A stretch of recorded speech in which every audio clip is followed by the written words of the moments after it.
ওকে আমি ঠিক রাখতে পারি না, কারণ হচ্ছে আমি প্রত্যেকদিন পাওয়ারফুল ওষুধ খাই।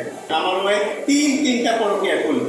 আমার হাজবেন্ডকে না আমি আসলে আমার নিঃশ্বাস ভাবতাম, জানেন। নারী মানুষ অভিনয় সেরা। হ্যাঁ ভিউয়ার্স, কথাটি যেন মিলে গেল স্বামীকে কিডনি দেয়া সেই নারীর ক্ষেত্রে।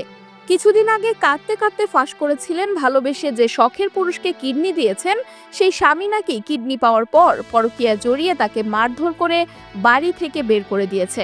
আপনার স্ত্রী আপনাকে জীবন দিয়েছে, নতুন করে একটা কিডনি ডোনেট করেছে, তারপর আপনি তার গায়ে হাত তুলেছেন। এতদিন পর সে কিডনি পাওয়া হতভাগা স্বামী লাইভে এসেছেন, প্রকাশ্যে স্ত্রীর পরকীয়া নিয়ে কথা বলেছেন। হ্যাঁ, তিনি নয় বরং তার স্ত্রী তিনবার পরকীয়া জড়িয়েছেন। আমার ওয়াইফ তিনটা পরকীয়া করলো। সে হতভাগা স্বামীকে বলতে শোনা যায়, আমি কিডনি পাওয়ার পর থেকে এত পাওয়ারফুল ওষুধ খাচ্ছি যে আমি শারীরিকভাবে অক্ষম হয়ে গেছি। আমার নিজের স্ত্রীকে তো আমি ঠিকমতো সুখে রাখতে পারি না, তাহলে আমি অন্য নারীর সঙ্গে কিভাবে পরকীয়ায় জড়াবো? আপনারাই বলেন। পরকীয়া আমার দ্বারা কখনোই সম্ভব না, আর এই জীবনে সম্ভব না। বরং আমার স্ত্রী কোনো পাওয়ারফুল ওষুধ খায় না, সে একদম ঠিক আছে, সে সুস্থ আছে, সে আমার বাড়ির ভাড়াটিয়ার সঙ্গেও পরকীয়া সম্পর্কে জড়িয়েছে।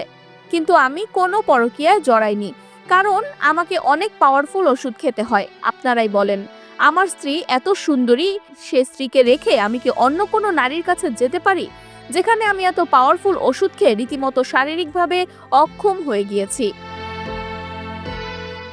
কিন্তু আমার স্ত্রী সুন্দরী, একদম ঠিকঠাক আছে, তাই তো সে একটা দুটো নয়, পরপর তিনটি পরকীয়া জড়িয়েছে। এমনকি আমার ভাড়াটিয়া এক ব্যক্তির সঙ্গেও পরকীয়া জড়িয়েছে। সে সুস্থ আছে, কিন্তু আমি কোনো পরকীয়াতে জড়াইনি। এবার সে কিডনি পাওয়া হতভাগা স্বামী নিজের স্ত্রীর কুকীর্তি ফাঁস করে দিলেন। এখন প্রশ্ন উঠেছে, সত্যিই নারীরা অভিনয় সেরা? কিছুদিন আগে কাঁদতে কাঁদতে যে স্বামীকে নিয়ে এত অভিযোগ তুললেন, এখন জানা যাচ্ছে অন্য কাহিনী।